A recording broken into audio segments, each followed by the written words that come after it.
This video is not for kids. Go do your homework.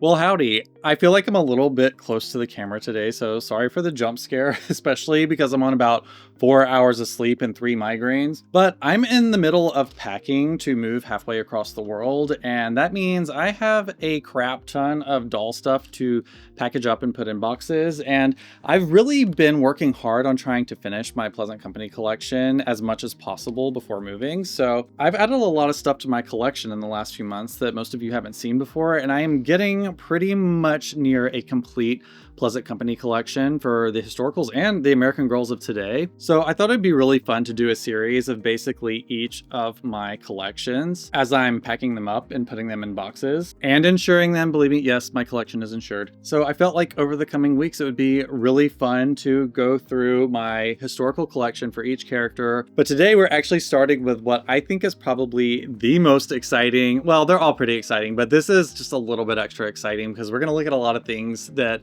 you've probably never even seen before today, and that's because we are looking at all of my prototypes and samples from Pleasant Company, and a lot of these I've gotten from either employees or people that bought these from like ex-employees at Pleasant Company. And we're also going to look at a few items that were actually on the mass market for a very, very brief amount of time under a different company. So we're going to see some familiar things today that are slightly familiar and slightly new. So this is just going to be a really, really exciting episode today. So be sure to watch all the way to the end, because I know this is like a little gimmicky to do, but I really did want to save the best thing for last, and I just got it last week, and my jaw dropped when I saw it go up for sale. Again, we'll talk about it a little bit later, but I have probably one of the coolest things I've ever seen in my entire life as far as Pleasant Company samples and prototypes goes. So be sure to stick around and hang out, or if you really want to be cheeky, you can fast forward to the end, but it's not really good for the engagement on my videos, so I would appreciate just hanging out with me. So anyway,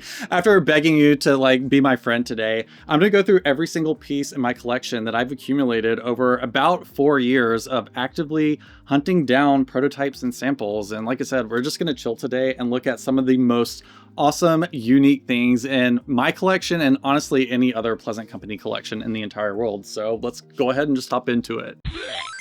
So as one completes a Pleasant Company collection, you kind of have to find other things to sort of scratch the collector itch. And I am pretty much finished with my Pleasant Company collection. There are a couple of things that I still need to hunt down and I might not find in time before moving. But this series, you're basically going to see everything Pleasant Company ever made. So that's going to be like from the years 1986. And I consider it all the way through 1998 when Pleasant Rowland sold the company. But I also have like those little flex years for 2 years where she was actually on board working on the development of Kit Kittredge. So I am working on a Kit Kittredge collection, and we're going to see a couple of things by Kit today as well, which is, again, very, very cool. I'm so excited to show you. So I think most people consider Pleasant Company 86 to 98, but I really kind of consider 86 to 2000 because I have so much admiration for what Pleasant Rowland did with the American Girl brand and Pleasant Company that I consider her contributions to Kit also part of Pleasant Company, or at least part of my collection. So anyway, as I'm trying to like finish up a small Kit collection, I've been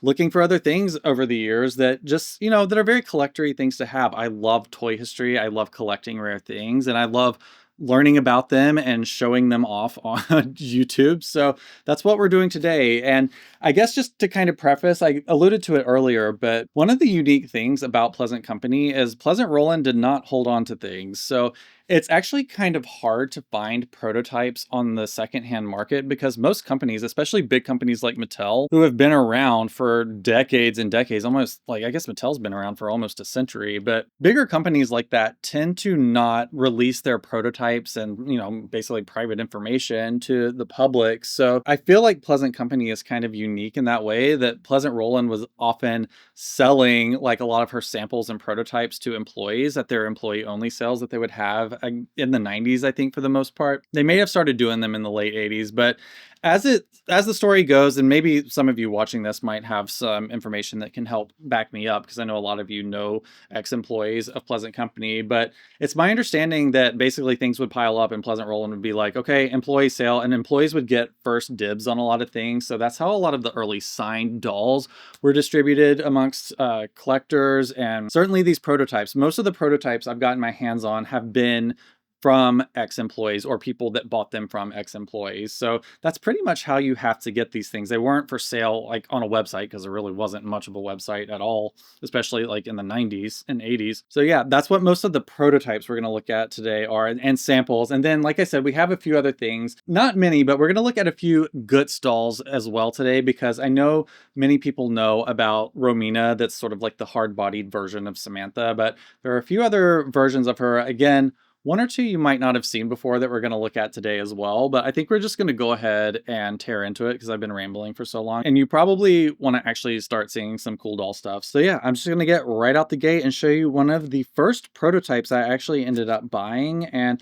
I don't keep it fully assembled just to try and keep everything protected. And I promise my hands are perfectly clean, so I'm not getting like gross oils or anything on them. But this was a sample for a potential color change for Samantha's book strap that they did, I believe, in 1989. So this is a theme that we'll actually kind of see a few times today. Is just because something was like a sample doesn't mean that it was actually the first one they ever made. I do think that there was a lot of color changing happening on certain items. And in some instances, it was because the catalog prototype looked a certain way and what they ended up getting didn't match. So they went and rematched it to the catalog later. And then sometimes, I would just assume that they were toying around with changing some things up and then ultimately just decided not to. And honestly, sometimes factories, I don't know if this was the case with Pleasant Rowland's factories, but sometimes factories will just send you some ideas saying like, hey, we got a new leather in, we're going to send you this just to see if this is something that would work for you. So it's possible they were never even considering using this color, that it was just like a random sample from the factory. But it's very interesting to have like a complete like book set of Samantha's that is in a different color. And I actually like this brown better. I have like one from 1986 that I'll show you that was the one that ended up in production. All right, really quickly before we continue, yes, I have pulled down the covers on the Peaches and Cream Barbies because they still focus, and we're going to have a hard time looking at these today if I don't pull the sheet down like they're parakeets I'm trying to put down for the night. But anyway, here is the actual Samantha schoolbook strap that went into production. As you can see, it's got the red leather. I mean, it's faux leather, but the red leather straps that lock everything in. But the prototype sample that I ended up purchasing, I want to say it was a couple of years ago. I've had it for a while. This sample is actually, and the one in my right hand here is a completely different color. And actually it looks like the straps maybe are just a little bit thinner as well. Interestingly, there's no tag on the actual book strap itself. But one thing that's really fun is you can actually see on here that if you look really closely, there's some writing on here that actually dates it and says, like, I think which company it's from. So it just says 9/89 Master International. So 9/89 would most likely be the date they received that sample. So interestingly, this was received 3 years after Samantha's book strap had been in production. And again, they never ended up changing it to brown. And I don't know if it was just because they didn't want to change all the catalog images, which honestly, I wouldn't be surprised if that was the reason. But yeah, for whatever reason, we have a very rare, again, one of a kind. I've never seen one of these anywhere else. So this literally was probably just a sample. And another thing that I kind of think sometimes, I kind of wonder if that's Pleasant Rowland's handwriting. I'm not sure. It's very likely that it could just have been one of the employees. But again, the owner of the company is going to be signing off on the samples and everything. So it's very possible that that's Pleasant Rowland's handwriting there that says 9/89 Master International. So I picked this up. I thought it was really cool. And I have to say, I wish they had changed it. I think the brown looks a lot more chic and simplistic. And so this would have been my choice to go with this. But I think, like I said, this was already in production, already in the catalogs, and they probably decided it wasn't like worth it to make all of these changes. But either way, it's still a really cool thing to have. Another piece I got from the same seller was a very slight variation on Molly's school books. Again, this has a 1989 tag in it, and I want to say it's very likely that the one piece that was different in here was just probably one of several samples that came along where they were probably choosing which pencil pouch to use for Molly's school books. So I would not be surprised if this had been sitting around for a few years before it got just basically crammed into a present day set as of 1989 and sold to an employee. So either way, like I said, it is possible that Samantha's book strap we looked at was a 1986 sample that just ended up getting sold in 1989. And again, same with this, but I think it's pretty evident that both of these book sets were sold to an employee in 1989. I just don't know if the pieces in them were made in 86 as prototypes or if they were made in like around 1989 as a potential color swap or whatever. But anyway, everything is pretty much the same, like that you would expect from a 1989 school set from Molly, but it really is just this little pencil pouch here that is orange in color instead of the blue one that we're used to seeing.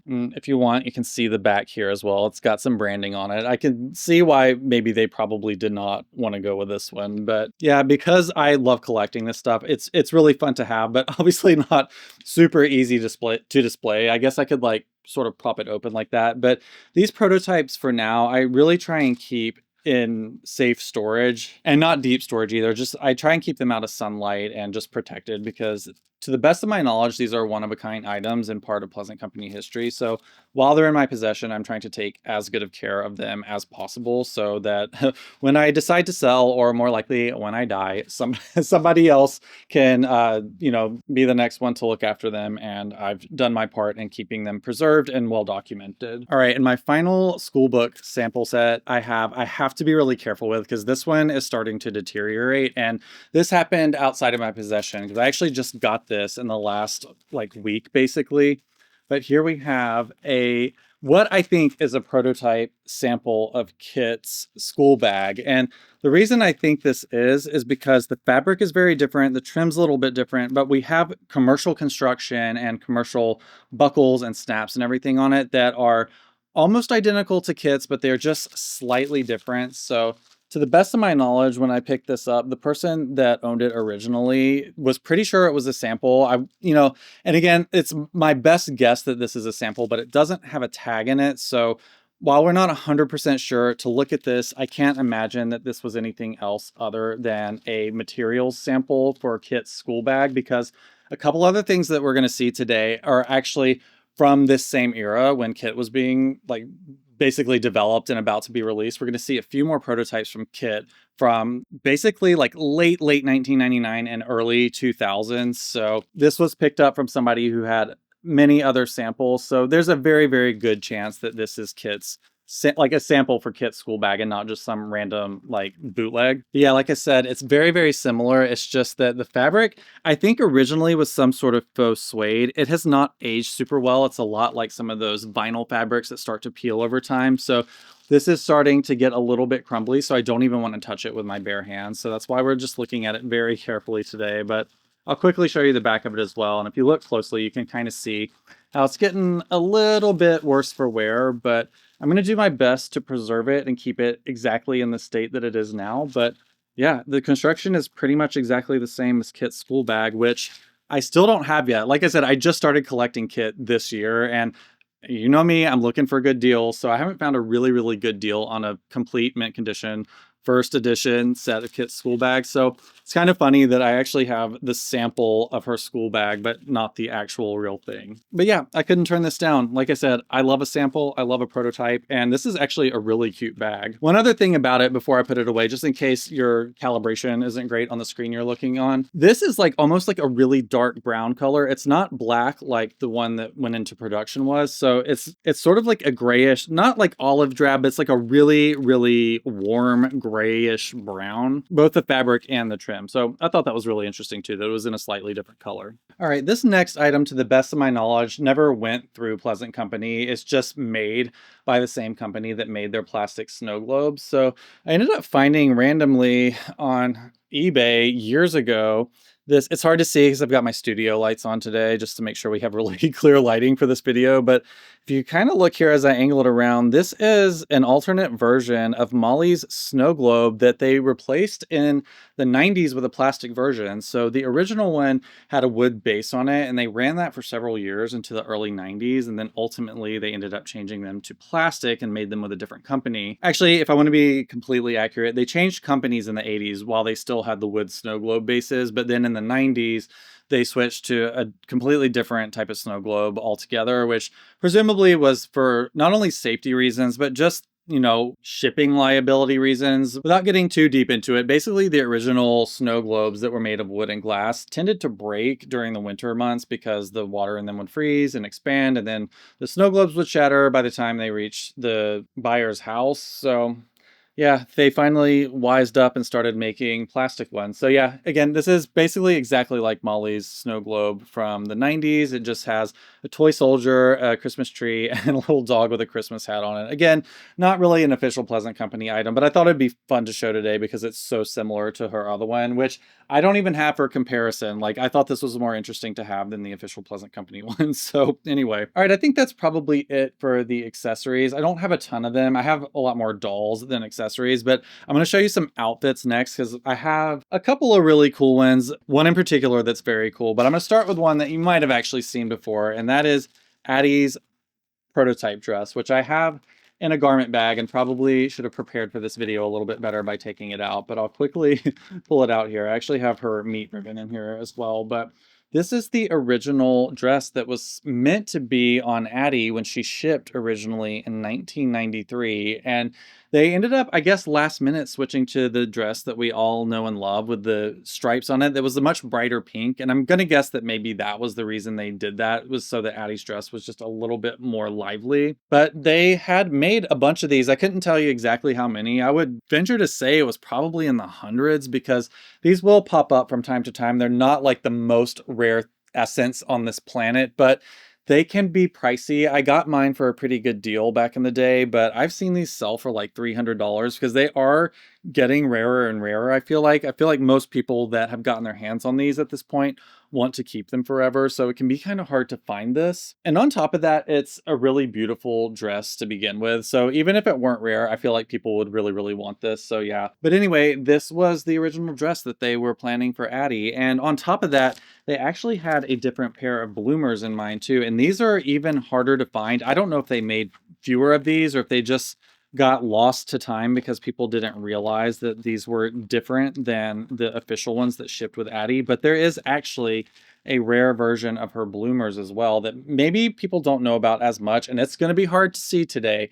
But if you really squint, I can't see it on my monitor, so you might just have to trust me, bro, on this one. But there are a pair of bloomers that were made with a slightly different trim. I'm trying to see if my camera will focus on it, but I think we're really going to struggle today, like seeing these prototype bloomers. Maybe if I'm a real good boy, I might insert a photo on the screen, but I can't make any promises. I might be in a hurry to get this video up and forget. But yeah, anyway, these were the original version of Addie's bloomers. Maybe you can see them now. Look really quick. It looks like they're in focus, but yeah, so these two were supposed to go together, and then last minute they changed the trim on the bottom of the bloomers, and then they changed Addie's fabric on her dress altogether. So yeah, that's my prototype dress for Addie. Again, it's like a pretty common staple, especially for people that collect Addie. I feel like her prototype dress is one of those staples that you want to get. It's like really rare to find, and it's beautiful, and it's part of her like original history and her development and everything. So yeah, I think her prototype dress is not only beautiful, but it's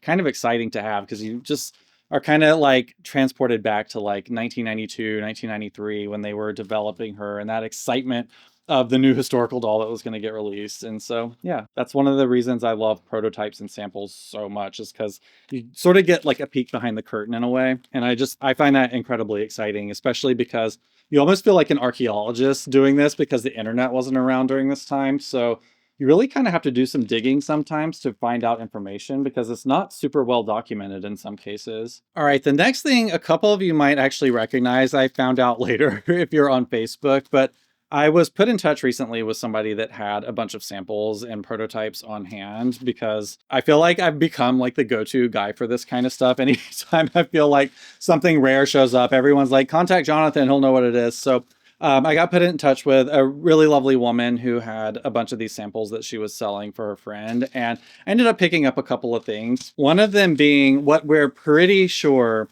is a color test for the original Route 66 dress from Molly's collection. So this is pretty much a spitting image of Molly's Route 66 dress with a couple of changes. The construction is exactly the same, and actually the fabric is exactly the same as well. It's sort of that like breezy, I want to call it like linen almost. It might not technically be linen, but it is the same exact fabric, just in a coral color instead of the light blue that we all know. And we've got a different lace pattern along the bodice here, which is really cool. And I feel like maybe I've seen this in other American Girl outfits. And maybe if you recognize it, we can play a game in the comments of what other outfit this lace was used on. Somebody is stealing focus and it's making me crazy. It might be Little Miss Candy Stripes. She's about to be Little Miss face down on the ground. All right, let's see if we can hold focus a little bit better now. So yeah, let's play a game in the comments. If you recognize this lace pattern on the bodice, let me know. I can't for the life of me remember who had this, if anyone. But anyway, the only other detail on it that is different is the buttons. So Molly's Route 66 outfit ended up having sort of like flower shaped buttons. And these are just like sort of like clear pearlescent white buttons. But yeah, it's really, really cool to see this because again, sometimes you're not entirely sure if something is just a very well handmade replica or a sample, especially if it doesn't have a tag in it.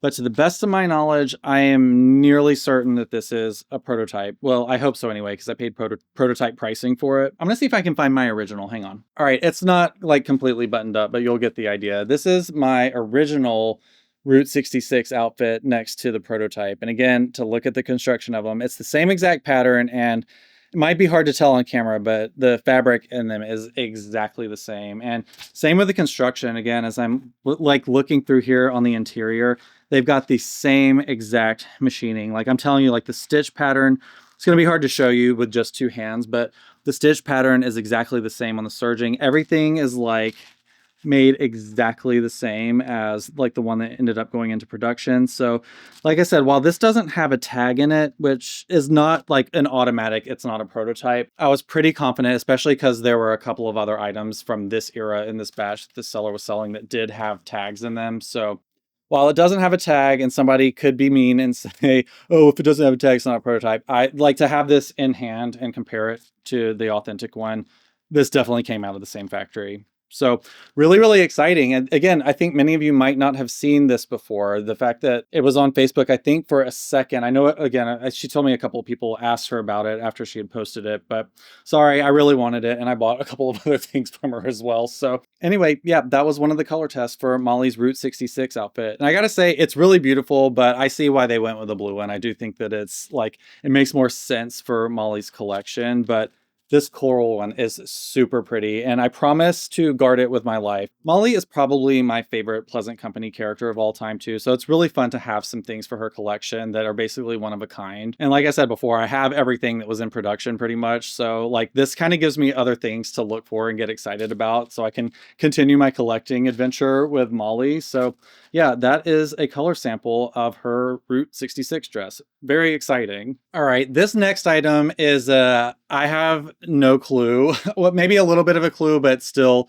I'm scratching my head a little bit about this one. I don't know if this is handmade or if it's a prototype. So I did end up getting this from the same woman that I got the coral Route 66 Molly outfit from that we just looked at. So I know that this was in the possession of somebody that had very, very many samples, but to look at it, I'm just not sure. One of the things that makes me unsure whether this is an actual sample or not, I guess I should probably state that this is a version of Felicity's updated meat outfit. I'm completely blanking on the name. Hang on. This is the migraine at play. If I hadn't had 3 migraines in the last few days, I would be able to remember this. But the like really pretty like lavender outfit that they updated Felicity's meat outfit to basically in the late 90s. This is the same exact pattern. So to look at it and hold it in person, it does feel like really good construction, but there are a couple things about it that, like I said, make me unsure if this was a sample or something that was handmade. Looking at it now, I can see how maybe it's a little bit more finished looking than I thought it was originally, but it sort of has like an unfinished hem at the top almost. Like, see how this like pokes up? It's supposed to look a little bit more folded down like that. If, like I said, if you can remember what Felicity's meat outfit is actually supposed to look like. And it's got the same number of, I don't know if they're called growth stripes on colonial garments, but these things at the bottom, this is pretty much the same exact pattern. And I don't, to my memory, recall anybody making replicas of these. Like there's not like a pattern to my knowledge. If there is, please let me know. But I don't know of any patterns floating out around there where people were making handmade versions of these like there are of like Kirsten's school outfit and all of that. So the fact that I haven't seen any other replicas of these and the fact that this came from somebody that owns samples makes me think that there's a good chance it could be a sample. But again, I'm just not entirely sure, especially to look at the construction on the inside. I have a friend that is actually in the industry, not dolls, but for like a major clothing brand, actually multiple major clothing brands. And she said that this did not, to her, look like a factory sample, although she doesn't know the doll industry well enough to know. But looking at the stitching on the inside, the fact that it's white and not the same color as the fabric, and it looks like, I don't know, just the stitching on it, she said, looked a lot off. Like it looked off, like the thread tension was wrong. So it was her personal opinion that it was not a factory sample or prototype. But again, just knowing the other things surrounding this, I thought maybe there was a chance. So I went ahead and picked it up anyway. I like it. It's really pretty and I'm going to use it. So if anybody has any information on this, I would greatly appreciate it. This is sort of an honorable mention today because, like I said, I'm not entirely sure if this is just a really beautiful handmade, like homemade outfit or an actual potential color sample for Felicity's dress. But I bet you this looks gorgeous on her, though. I feel like it's probably a trope at this point, but redheads look really great in green, I think. So it's not surprising to me that they maybe would have considered putting Felicity in green. All right, the first doll that we're going to look at is technically just a doll head. It's not a full doll, but this is an item I purchased a few years ago on eBay that apparently I outbid one of my friends on. So if you're watching, I'm very sorry, and maybe you want to scroll ahead a couple of minutes. I promise I'm not trying to rub anything in. So anyway, this is a prototype head for Josefina from, I want to say, probably the very late 90s. I know this because she doesn't have the first edition one in a circle on her neck stamp, but also on her neck it says new teeth mask dated 8/26. So this is probably August 26th of like 1998 or maybe 1999. Again, probably around the Mattel transition, which is where a decent amount of some of this stuff came from, was during the Mattel transition when they were like changing colors and patterns and apparently teeth masks on Josefina. So whether the shape of her teeth ended up any different, it's probably not so much that as it is just a better way of manufacturing. But gosh, even without a body, this Josefina is so pretty. But yeah, if you can see down here on like the joint on the bottom of her neck, it says new teeth mask and the date on it. So yeah, this is basically just a test pull for Josefina just to double check that everything looks good on the new tooth shape that she got apparently in the late 90s.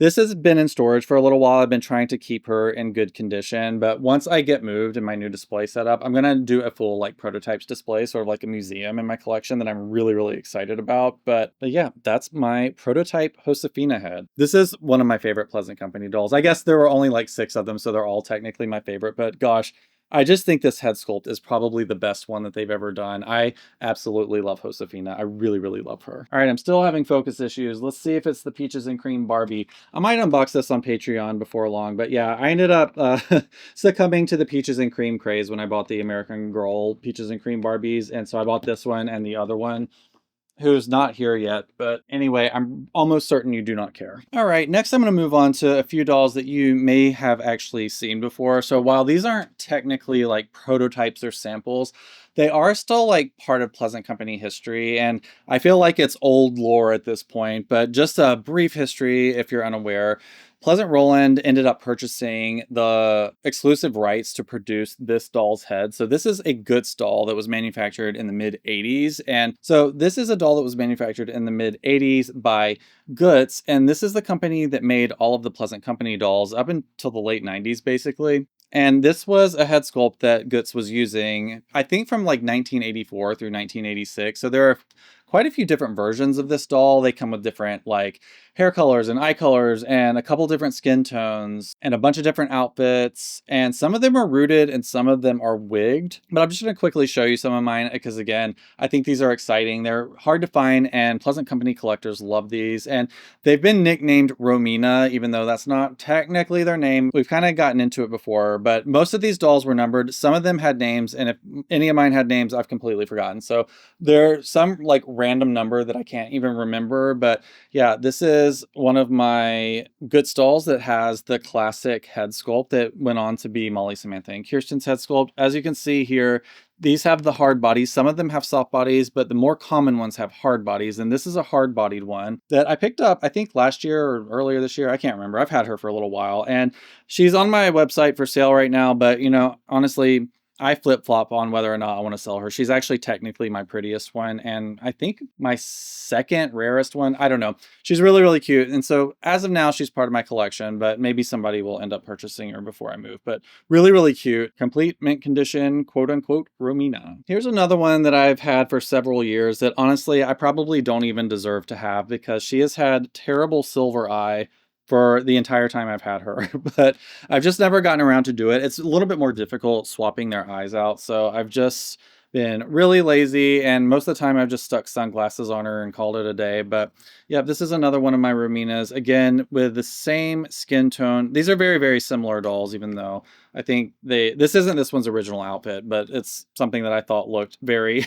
on brand, I guess. So this is another one of them. I've tried to sell her a couple of times before too, but you know, she just ended up staying. So, you know, she's mine for now. And this here is my third and final Romina. Again, not technically a prototype or a sample, but they do feel like Pleasant Company history because again, they had the original head sculpts and they were made before the very first Pleasant Company doll was ever even thought of. And I want to say this one's probably my favorite. I love this outfit. This is a really hard outfit to come by for these. Some of them are more common than others, and this one is a super rare one. And in fact, I bought this one, I want to say like 4 years ago. I've had her for a while now, and this fun fact was the first doll that I ever spent more than $1,000 on. So yeah, I think I paid about $1,300 for this doll, which is kind of high, but honestly, she's super rare. That's like honestly what I think she's worth. She might even be worth a little bit more now, but yeah, this is my Romina trio. Again, all of these have the hard bodies, which are more common. The soft bodies are almost impossible to come by. However, I came by one. So unless you're on Patreon and watch the full unboxing of this doll, you've never seen this doll before on my channel. I got her, I think, earlier this year, and this is a highly, highly coveted Goods doll. I almost said Pleasant Company doll. She's almost a spitting image of Samantha, except she actually has what I probably won't even be able to show you. I'm going to try to without messing up her hair. This is her factory hair. I'm trying to be really careful.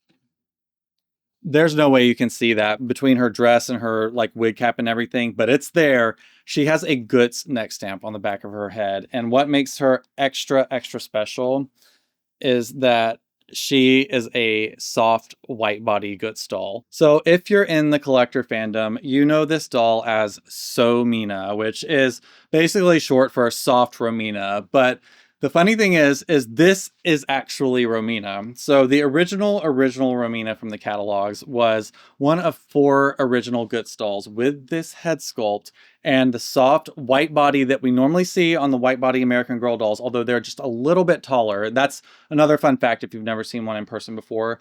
These dolls are a little bit bigger than the original Pleasant Company dolls. I'm going to grab my 1986 Samantha just to show you.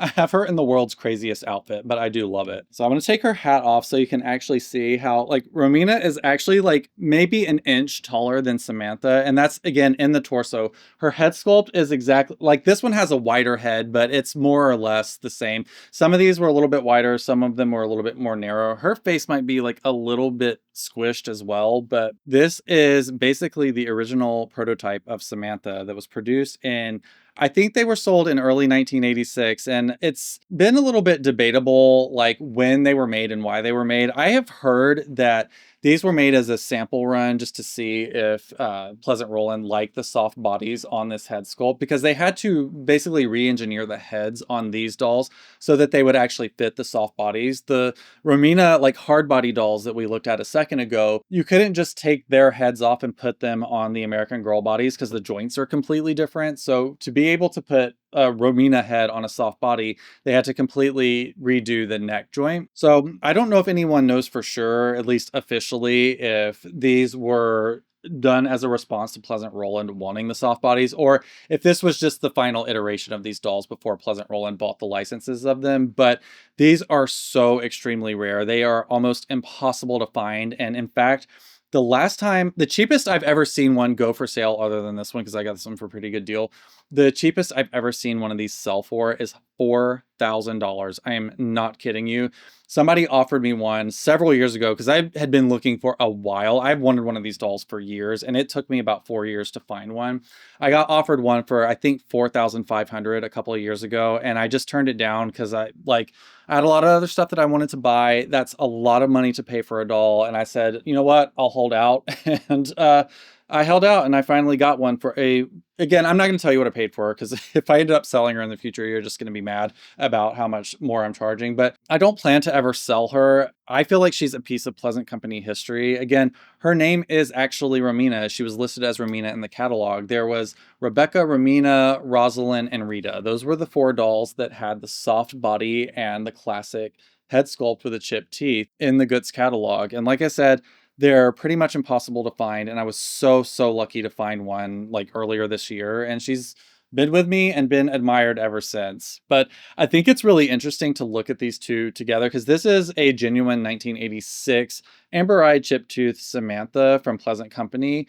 And a lot of the times I feel like the original like Somina dolls with the soft bodies, like the soft body Goods dolls basically, I feel like they look so much more like a late 80s Samantha. A lot of them had like the darker, like more chocolatey eyes like we know Samantha to have. And I find their faces to look just like a little more round. Like I said, there's a chance this one is a little bit squished, but it's not too bad. But this head had to be re-engineered once again to become Samantha because they had to change the neck stamp on them from Goods to Pleasant Company, basically. So, but yeah, a couple of people have asked me if I have this in my collection, and the answer is yes. One other interesting thing about her, I'll probably will end up putting a picture of the catalog. You've probably already seen the picture of the catalog in this video, but this is her factory hair, and I think it's really interesting. Hang on, let me put Samantha away because she doesn't have factory hair, so she can't sit with us. Anyway, one fun, interesting little tidbit about her factory hair is how loose the ponytail is.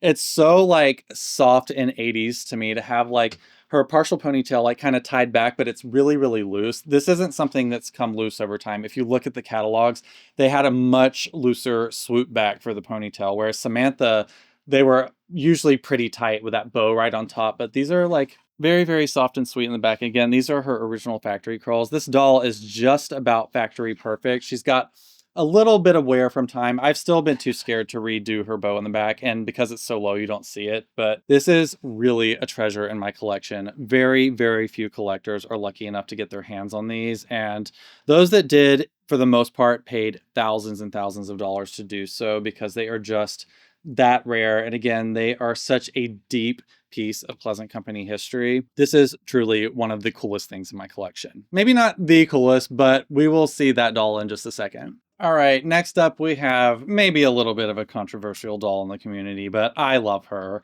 Her name is Belinda, and she is another doll made by the Goods company that manufactured the American Girl dolls. So I think the thing that you'll notice about her is that she has the same fabric that they used on Samantha's meat outfit.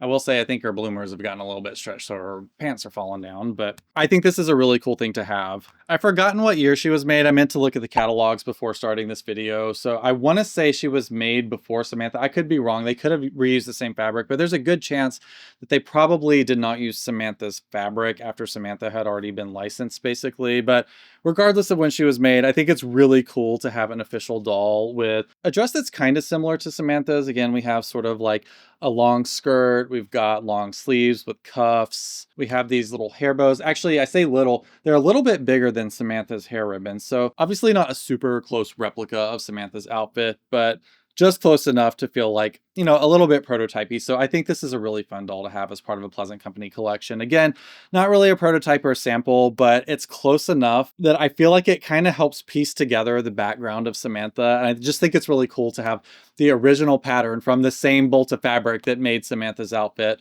on a completely different commercial doll. And that's my hands doing that. She's not becoming sentient. But yeah, not everybody in the collector culture loves Belinda or dolls with this head sculpt.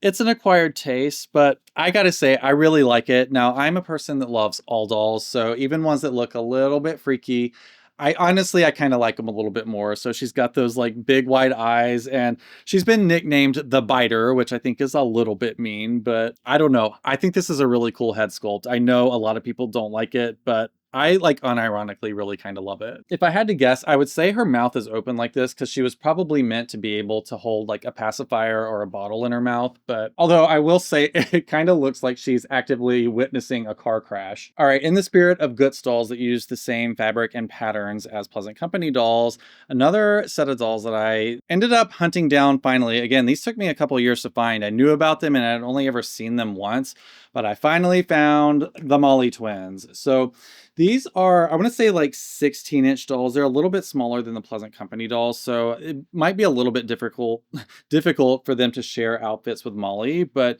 you can see that both of these dolls have the same exact knitted sweater material as Molly's meat outfit does. So yeah, again, these were made by Guts. This was the same company that was making the American Girl dolls. So I think it's really, really cool to see like different versions of Molly's meat sweater, basically. So we have a vest version on this little boy right here. And my apologies that they don't look super great. I have had so many dolls like come in and go out of my house over the last several years that I haven't had a chance to really sit down and take some care in restoring these dolls. They do need some rehab and I will give it to them, but they're part of my collection forever. So I like have the rest of my life to fix them. Whereas sometimes things come in and I need to get them cleaned up so I can sell them, so I can buy other things. But anyway, the little boy has a vest that is basically exactly like Molly's meat sweater, but he's got the pattern on both the front and the back, and obviously the sweater is sleeveless. I guess that would make it a vest. And then interestingly, the girl has a more like blousey kind of sweater. It's not tight like Molly's sweater is, but like the most interesting thing about it is the sleeves are like fully argyle and not just like navy blue like Molly's are. But I just think these are so cool, and I actually love this. I don't know if it's considered a dickie like Molly's is, but I love that this one even has like this extra collar here that sort of reminds me of Molly's dickie as well. So once I get these cleaned up and sort of, again, you can see here, we've got some pulling on the sweater here. I can get all of this fixed, and I think I can get these dolls looking really nice.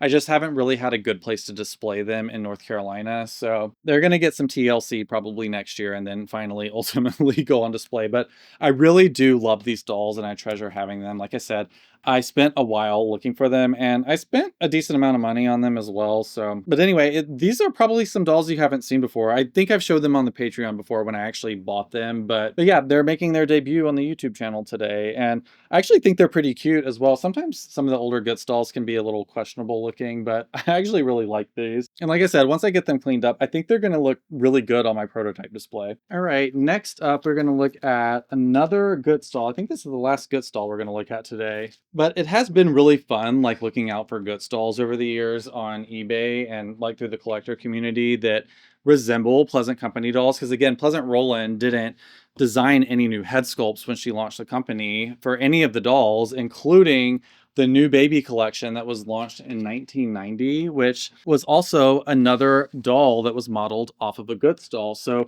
to you, this might look like a Bitty Baby in a different outfit, but this is actually a Guts doll that was in production, I want to say probably in the 80s. Again, I'm mainly just basing that off the box design and the outfit and everything. We'll see if the dress has a tag, and I've forgotten, but I got this doll with the original box and everything. I know it looks a little bit janky, but I've got some extra paper in there just to kind of keep her from like jangling around while I've got her in storage and while I'm moving her. But when she goes on display, I think she's going to be properly displayed in this box because I do think this box is really pretty. It's so 80s looking. So yeah, anyway, this is her original box, by the way. So let's take her out here. So this is basically a spitting image of one of the new babies in the early Bitty Babies as well. The early Bitty Babies from 1995 still had these same head sculpts, but this is a Guts doll that was basically co-opted to become the new baby collection doll in 1990. And what's cool about this, again, because it's a Guts doll, maybe you can see it, maybe not, but she does have a Guts neck stamp on the back of her head. And other than that,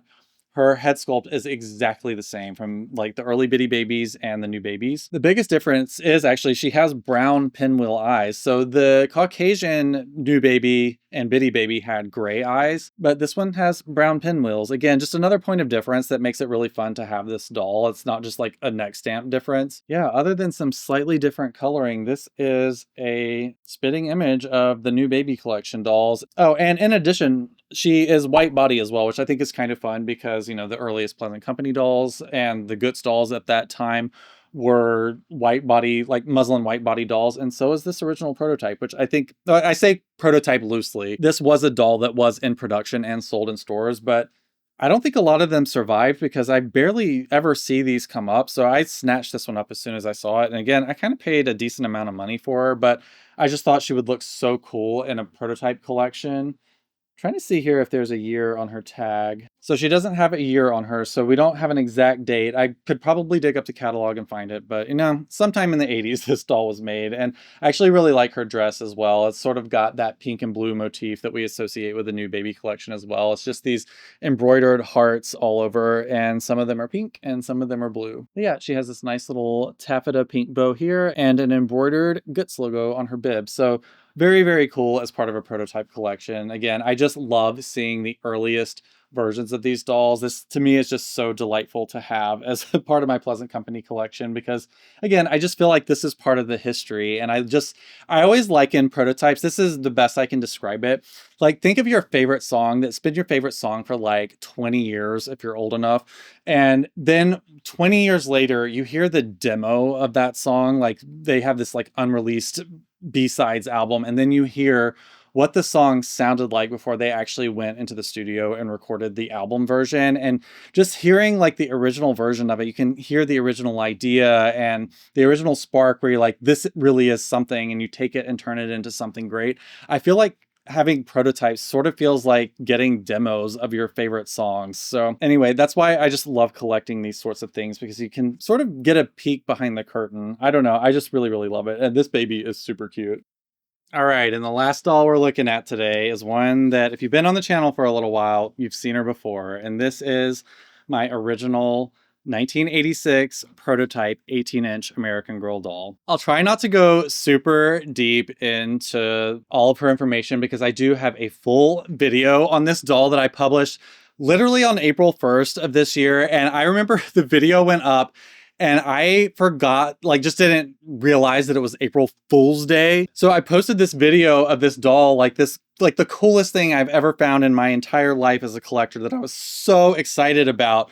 And the video went up and the first comments were like, wait, is this an April Fool's joke? And I was so mad because I was like, it's not an April Fool's joke. It was actually an actual prototype that I got from somebody that we think got from an estate sale in Wisconsin. So she did ship from Madison. So we've done a full video on her. We don't need to like do the whole like proof like of is she or isn't she like an actual sample of an American Girl doll. She is. She's got the Pleasant Company neck stamp, which is so wild to see on this skin tone. You can tell she looks very, very pale. She's even paler than like the pale Romina dolls that we looked at earlier. So a completely unique skin tone, unique hair and eye combination, but she's got 1986 features. So that's how we know that she's an 80s doll. Also, she's got the white body, and we have some new information that I literally just pieced together, if I'm going to be perfectly honest, 5 minutes ago. So in that video, you might recall that there was some debate whether or not like this was like a homemade outfit. I couldn't figure out, based on the construction of this dress, whether or not that if it was like something that was added later, or maybe it was a sample of something, or we were just like, was this a sample dress? Was it homemade? I have no idea. Everybody weighed in on the comments. Everybody had their own opinions, and I think we finally figured it out. Look familiar? Hopefully the camera's picking it up, but this is the same exact fabric as the Goods baby from the same era. So this baby, like I said, it was made sometime in the mid 80s. And if you look here, this is the same heart embroidery pattern. This one is obviously in blue and white on this prototype doll here, and this one is white fabric with pink and blue hearts, but It's exactly the same. So we have our answer. This dress came out of the goods factory. That's one of the most exciting things about taking risks on buying certain things. You just don't always know for sure until you can get something in your hands and start examining it and asking questions around the community. And things remain a mystery for a while. And then you just start buying enough things and looking at enough things. And then all of a sudden the pieces come together. And yeah, today's the day I found out that my 1986 prototype doll has a Goods made dress on her. So we don't know if this was supposed to be like a possible idea for a dress to be on one of the American Girl dolls or not. But at the very least, it was some random sample dress that was sent for one reason or another. So that's incredibly cool, I think. I'm really, really happy to finally have an answer. So yeah, if I can remember, I will put a link in the description to the video that I did on this doll. Like there's an entire video dedicated to her, so we won't go over every detail today, but this is one of my prized possessions. This is honestly one of the coolest things I've ever seen in my entire life.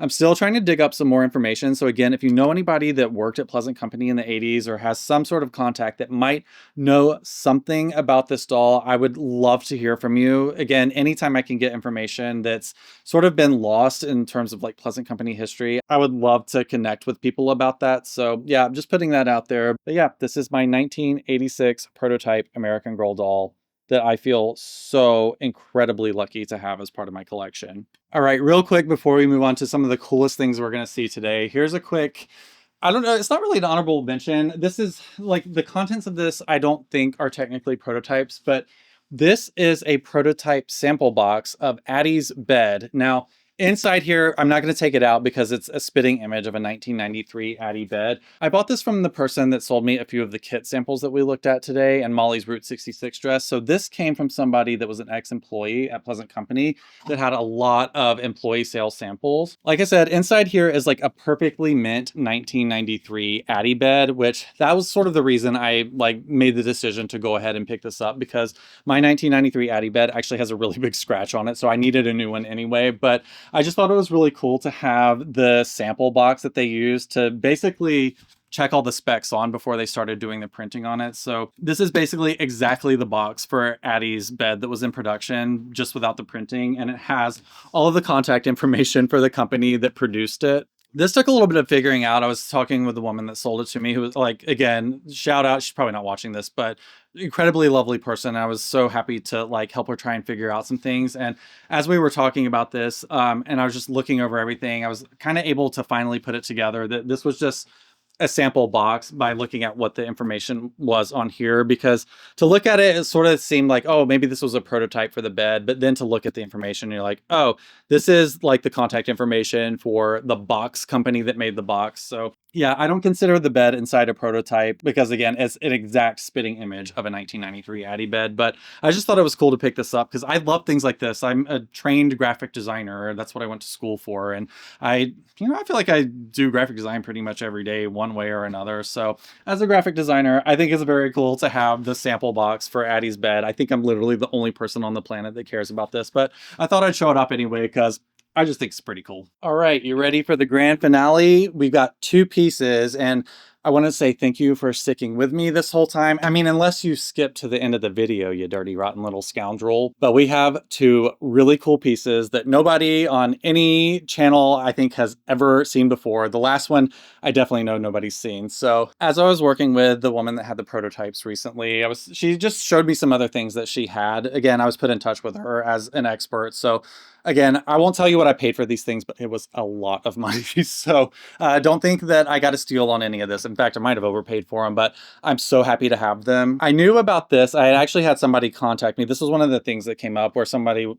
reached out to me and said, I think they might have some prototypes. So I saw this first and I wasn't entirely sure. I actually, for a second, thought this might just be not a replica, but something that came out of the same factory as Molly's trunk. As you can see, this is clearly a trunk for Molly, and it does not have the Pleasant Company emblem on it. So that was one sort of like red flag to me right off the bat, that it didn't have any branding on it. And it's not always, but a lot of times samples, whether it's like Pleasant Company, American Girl, or other companies, a lot of times they're going to have the actual like emblems and stuff on them as part of the sampling. And this one didn't. So that's like one reason I was just sort of like, Oh, I'm not entirely sure. I literally just thought that this was like a trunk that came out of the same factory, but they just swapped something up. But I'm gonna go ahead and open it. We're gonna look at it so you can see what I'm talking about. I'm gonna try to be really careful. The banding on this is actually still in really great shape, believe it or not. Most of the time this stuff rubs off. So believe it or not, we have Molly's trunk with an entirely different pattern on the inside. Like I said, originally I thought this was just some dupe from the same factory. After talking to the seller for a little while and seeing one other thing we're going to look at in a second, I knew that this was a sample. So, based on what I've been able to put together, the samples that I've purchased from this seller were, again, they were all from the same collection from somebody that worked at Pleasant Company in the late 90s and early 2000s. So this was around the Mattel transition. So a lot of changes were happening at Pleasant or at American Girl as it was changing hands from Pleasant Rowland to Mattel. So we're talking 1998 through the very early 2000s. So again, this is during the development of Kit for the most part. But as you've probably seen, as you've looked at changes through things over time, like Mattel would gradually start changing some of the items in some of the older collections. Sometimes, it might be something as simple as just trying to make something a little bit more durable for play. Other times it might be to save money. And sometimes it might just be because they think something looks better than what, they've been selling. And, sometimes changing things up can kind of spark some new life into a product. It is my best guess that this trunk was a test sample for potentially changing the inside pattern on Molly's trunk. After all of the digging and everything I was looking at, it doesn't make sense to me that this would have been a 1986 prototype. I really do think this is from the Mattel era, from the late 90s. The build on this is exactly the same as all of the other Molly trunks. The handle's the same, the clasps are the same, the banding's the same, like literally everything. These pulls on these drawers are exactly the same. Another thing that's in here that I actually forgot were in here, I think we have some hangers as well. The actual rack fell out, but it's here. I don't know what's up with these hangers. These, again, are one of the reasons I thought maybe this was probably just like a dupe, because these are a little bit odd considering that they're more plain than the heart. Like they look like they're the same like make and everything. They just don't have the heart twist in the middle. So again, there's always a chance that these were added later. Who knows? But anyway. But yeah, this is the exact same construction. So even down to the way like the paper lining on the inside feels, it's the same exact type of paper. Like it has the same finish and everything. But how cool is this? So it's basically the same pattern from Molly's trunk that they started making in the late 80s, but they've made the stars basically like red and blue. So we have like a more like patriotic red, white, and blue interior, and they've changed up the ribbon just a little bit. Again, I think this was probably a sample where they were probably like, you know what?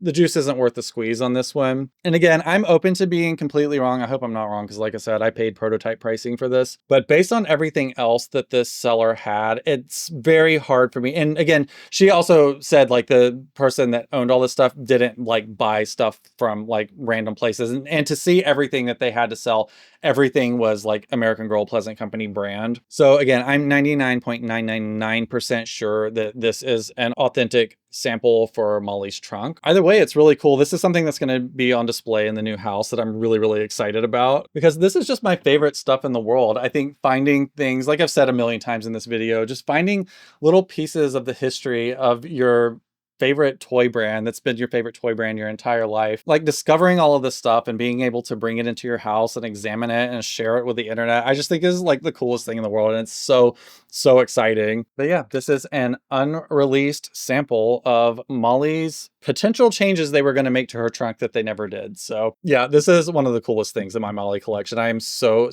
proud to own this. And I'm really happy to share it with you. In videos, of course. It's mine and you can't have it. All right, I'm going to carefully pack this away, and we are going to look at one of the coolest things I have seen in a really long time. And I almost lost my mind when I saw this, and I think you might a little bit too, especially if you like American Girl doll trunks. Check this out.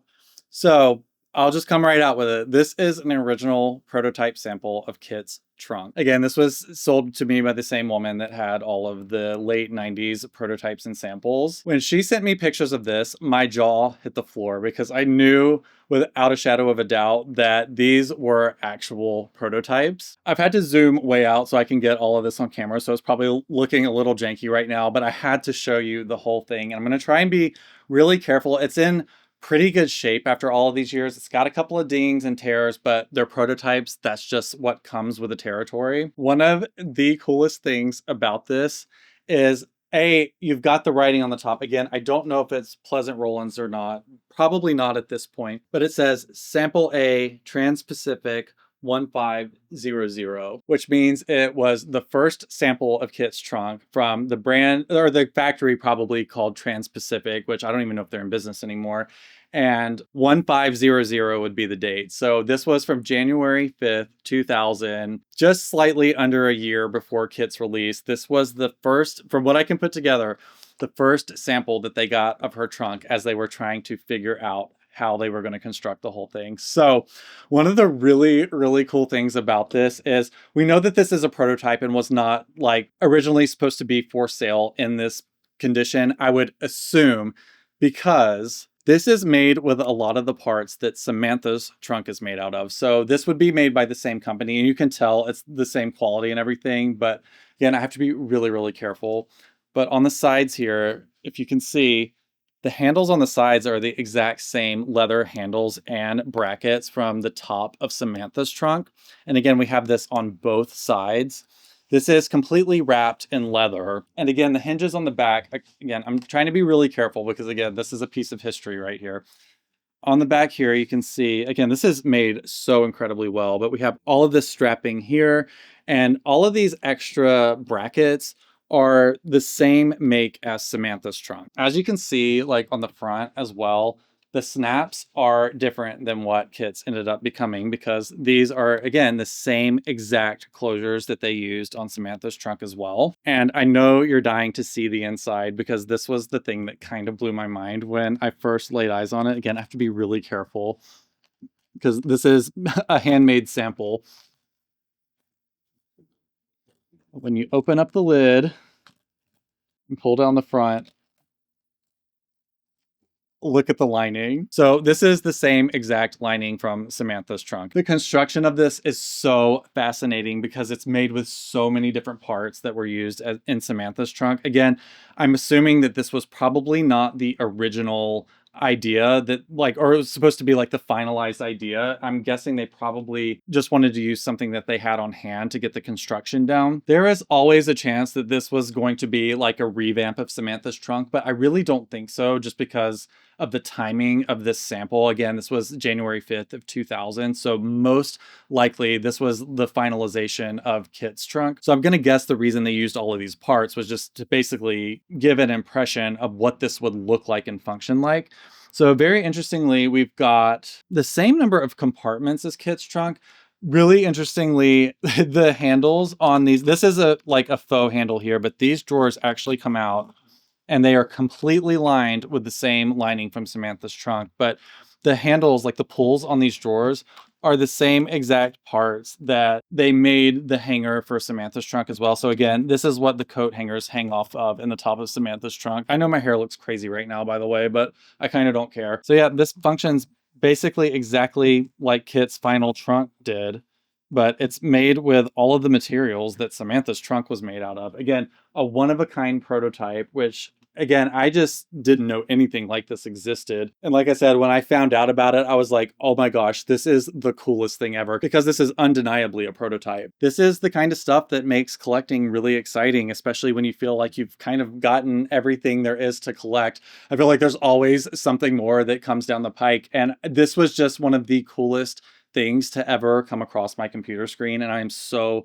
grateful to have been able to help figure out what this was and how it came to be. But to me, this is just some of the coolest stuff in the world because this is part of Pleasant Company history. I'm actually really, really surprised that this ended up in people's hands because by this point, Mattel owned the company, and I'm just really, really surprised that they let a prototype like this actually get out into circulation. That's very rare for Mattel, I feel like. But this is just like one of the coolest things I've ever laid my eyes on. And like I said, I'm just so incredibly grateful that I get to spend time with it. That's been one of the coolest privileges of being a content creator and being so immersed in this world is that I end up getting to make connections like this where I just find the coolest stuff. And like I said, the dissecting and research and studying behind all of it, trying to figure out what's what and when when it was made and where it was made. All of that's so exciting to me. Again, I just think it's the coolest thing in the world, and I feel so incredibly lucky to be a part of the archaeology of Pleasant Company, and in this case, American Girl. So anyway, I'm going to zoom back in a little bit. I'm feeling a little bit vulnerable being this zoomed out. But anyway, I was so happy to show this collection to you today. As you can see, there's a lot of really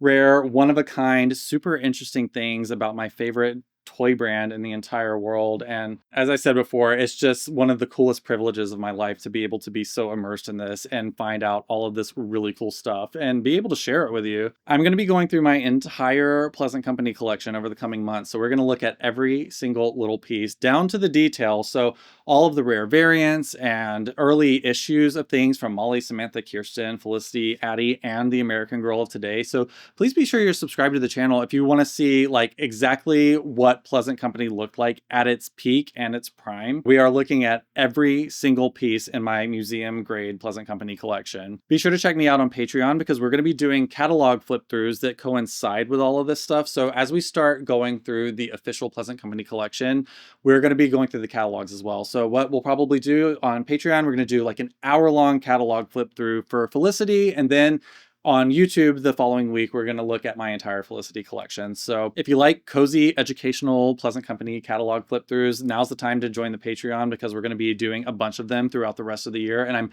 really, really excited about it. Pleasant Company catalogs are some of my favorite things in the world, and I love just poring over every little detail in them. So check out Patreon if you want to join me there. All right, that's going to be it for today. Thank you so much for hanging out with me and looking at some of the coolest stuff in all of Pleasant Company history. I've got tons of other videos on YouTube, so I hope you'll continue hanging out with me, and I'll see you in the next one. Bye!